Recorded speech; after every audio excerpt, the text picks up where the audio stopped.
કાશ્મીરના પહેલગામમાં ઇસ્લામ ધર્મના આતંકવાદીઓ, કટ્ટરવાદીઓનું જૂથ, એના આતંકવાદીઓએ નિર્દોષ પ્રવાસીઓ ઉપર અંધાધૂંધ ગોળી ચલાવી 28 પ્રવાસીઓને તાત્કાલિક મોતને ઘાટ ઉતાર્યો અને થોડા ઘાયલ પણ થયા.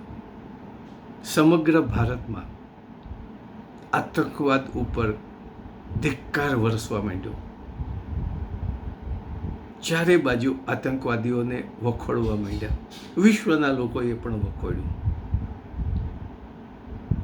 આ માર્યા ગયેલા પ્રવાસીઓને શ્રદ્ધાંજલિ આપી આપણી એક ચર્ચા આગળ વધાવીશું.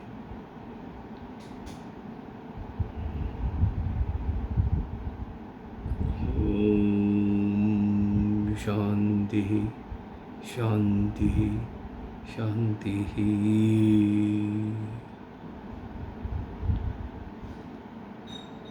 આતંકવાદીઓ એટલે કે કટ્ટરવાદીઓને કોઈ ધર્મ હોતો નથી, કોઈ રાષ્ટ્ર હોતું નથી, કોઈ દેશ પ્રેમ પણ હોતો નથી.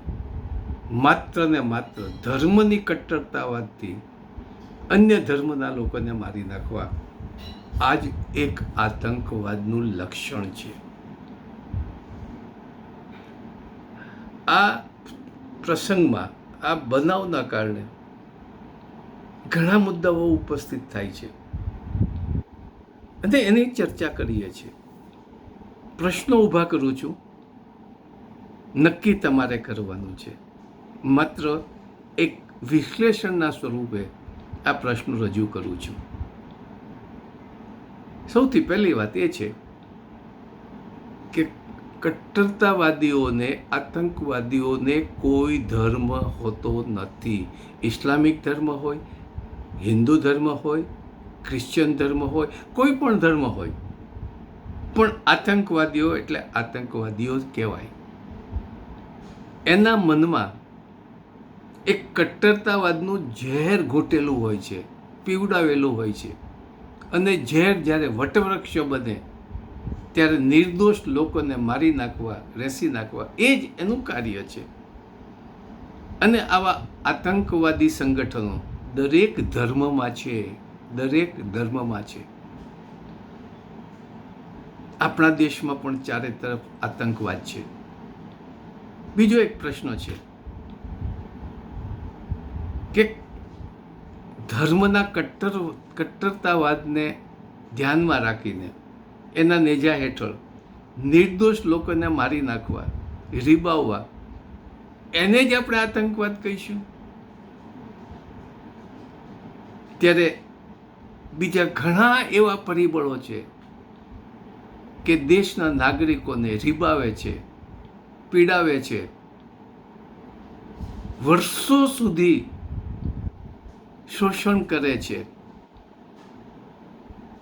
એને આપણે આતંકવાદ નહીં કહીએ? આ મુદ્દા ઉપર આપણે ચર્ચા કરીએ છીએ. ચેનુભાઈ કાથરોટિયા, આપ સૌનું સ્વાગત કરું છું. ભારતમાં પણ ચારે તરફ આતંકવાદ ફેલાયેલો છે ને છે. આપણે આપણા ધર્મથી શરૂઆત કરીએ. દેશની સમગ્ર પરિસ્થિતિની આપણે ચર્ચા કરવી છે. વિડીયો થોડોક લાંબો પણ થશે.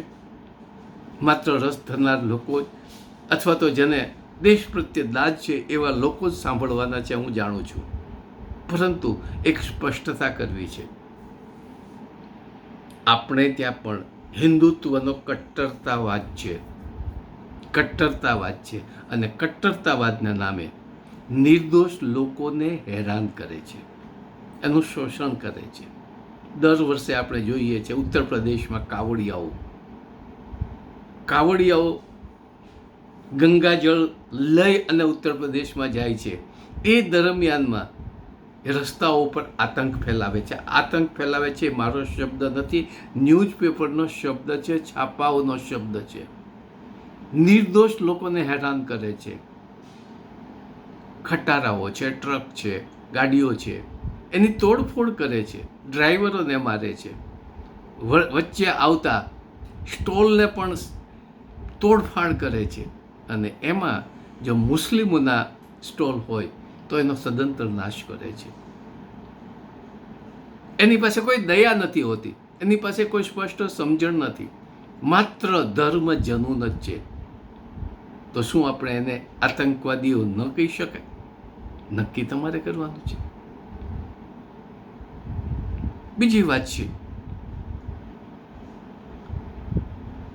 હિન્દુત્વના નામે સત્તા ઉપર આવ્યા પછીથી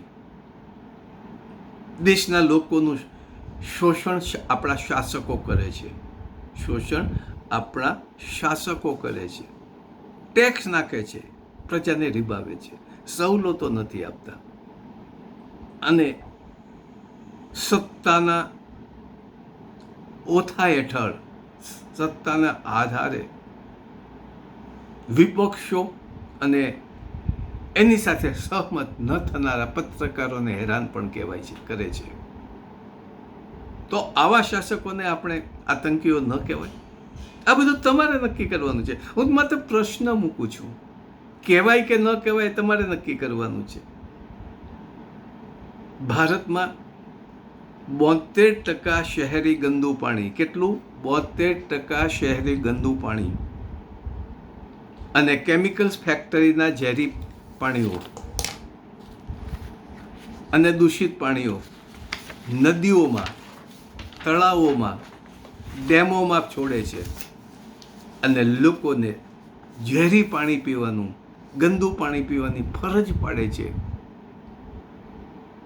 તો આ બધાને આતંકવાદ ન કહેવાય? રીબાવીને મારે છે. આતંકવાદીઓ તો માત્ર ગોળી છોડે છે, તાત્કાલિક એનું મૃત્યુ થાય છે, ત્યારે આ લોકો રીબાવીને મારે છે. આપણા દેશમાં ક્રિમિનલ માનસ ધરાવતા ધારાસભ્યો અને સાંસદો દેશમાં બેસીને પોતાને મનગમતા એવા કાયદા ઘડે છે, અને એના માનીતા ઉદ્યોગપતિઓને લાભ કરાવવા માટેના કાયદાઓ ઘડાવે છે. તો આ ક્રિમિનલ માનસવાળા કરોડપતિ સાંસદો અને ધારાસભ્યોને આતંકવાદી ન ગણાય? શું આતંકવાદી એટલે ધડાધડ ગોળી છોડીને મારી નાખે એને જ કહેવાય? હજી આગળ વધીએ. આપણા દેશમાં ખાદ્ય પદાર્થોમાં અને દવાઓમાં, ખાદ્ય પદાર્થોમાં કેમિકલ્સવાળા, ભેળસેળવાળી મોટાભાગની વસ્તુ મળે છે, જે આપણા સ્વાસ્થ્ય ઉપર ખરાબ અસર કરે છે, આપણને કેટલાય રોગો ઉત્પન્ન કરે છે, અને એ રોગ થયા પછીથી નાગરિકોએ રીબાઈને મરવું પડે છે. અને આમ છતાં જ્યારે એની ઉપર કોઈ પગલાં લેવાતા નથી, માત્ર દંડ કરીને છોડી દેવામાં આવે છે, ત્યારે બંને લોકોને શું કહેવું કે જે ભેળસેળ કરે છે, મોટાભાગની વસ્તુ ભારતમાં ભેળસેળવાળી જ છે, ભાગ્યે જ ચોખ્ખી વસ્તુ મળે છે. તો આવા ભેળસેળિયા ઉદ્યોગપતિઓ, ખાદ્ય પદાર્થોવાળા, અને એની ઉપર દંડ ન કરનાર, એની ઉપર કાયદાની તલવાર ન ફેરવનાર શાસકોને આતંકવાદી ન કહેવાય? પ્રશ્નો આવે છે. વ્યાજખોરો આપણે બધા જ જાણીએ છીએ, દરરોજ છાપવામાં આવે છે કે ગરીબ માણસો ને ક્યાંયથી જરૂરિયાત સમયે ક્યાંયથી નાણાં નથી મળતા, ત્યારે વ્યાજખોરો પાસેથી પૈસા લેવા પડે છે.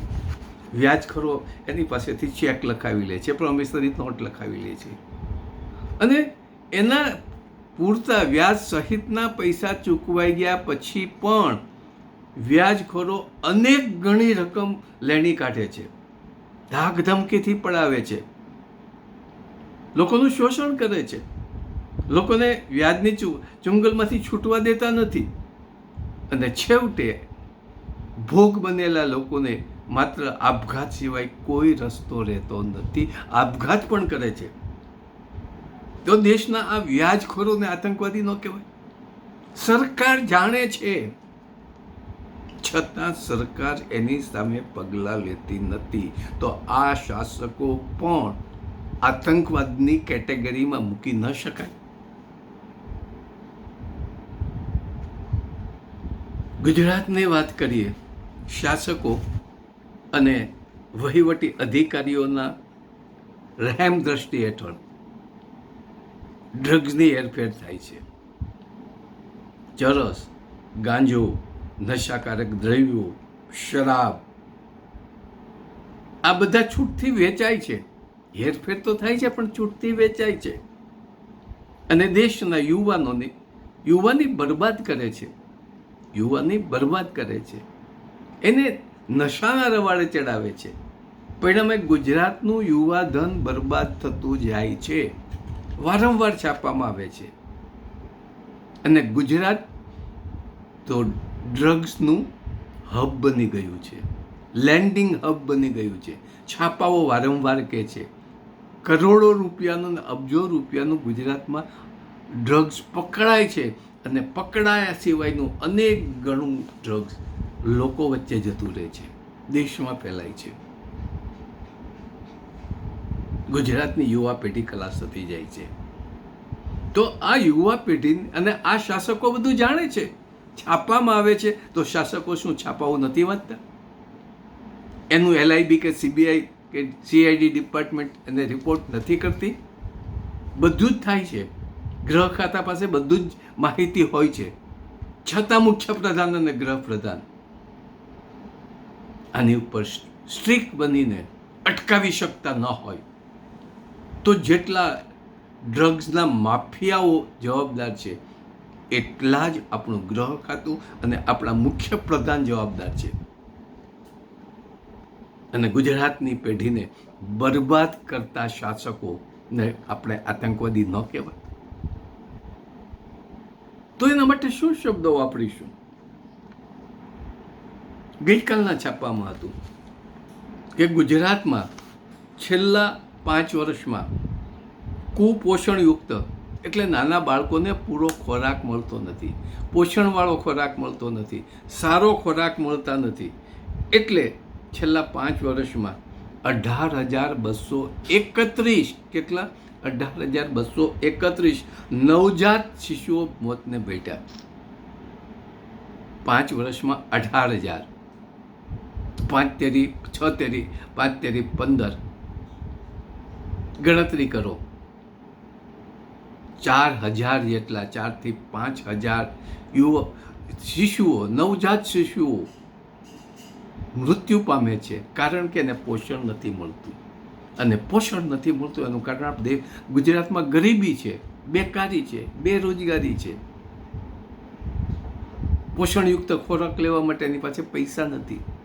તો આ સરકાર 18,000 નવજાત શિશુઓને જો મારી શકતી હોય અથવા તો મરવા માટેની ફરજ પાડતી હોય તો આ શાસકોને આપણે શા માટે આતંકવાદીઓ ન કહેવાય? શા માટે આતંકવાદી ન ગણવા? તમારે નક્કી કરવાનું છે. હું તો માત્ર એનો એક વિચાર જ મૂકું છે. આપણે હમણાં છેલ્લું જોઈએ છે કે પ્રધાનમંત્રી જન આરોગ્ય યોજનાઓમાં હોસ્પિટલો બિનજરૂરી ઓપરેશનો કરી દર્દીઓને મોતનો ઘાટ ઉતારે છે અને ઘણા દર્દીઓના અંગો કાઢી લઈ અને વેચે છે, છાપાઓમાં આવે છે. તો શું શાસકોને ખબર નથી? ગૃહ ખાતાને ખબર નથી? મુખ્યમંત્રીને ખબર નથી? બધા જ બધું જાણે છે. આરોગ્ય પ્રધાનને ખબર નથી? બધા જ બધું જાણે છે. છતાં કરોડો રૂપિયા આવી હોસ્પિટલો બનાવટી ઓપરેશન કરી અને પૈસા ચાઉ કરી જાય છે. તો એના માટે આપણે શું આવા હોસ્પિટલના ડૉક્ટરો, હોસ્પિટલ અને શાસકોને અને આરોગ્ય મંત્રીને જવાબદાર ન ગણાય? અને જો જવાબદાર ગણાય તો એ પણ એક પ્રકારના આતંકવાદી જ ગણાય. હજી આગળ વધીએ. મોસમ અને સિઝનમાં સરકાર ખેડૂતોને બિયારણ આપતી શકતી નથી, ખાતર આપી શકતી નથી અને જંતુનાશક દવા આપી શકતી નથી. અને આપે છે તો વાવણી થઈ ગયા પછી આપે છે, ખેડૂતોને જરૂર હોય ત્યારે આપતી નથી.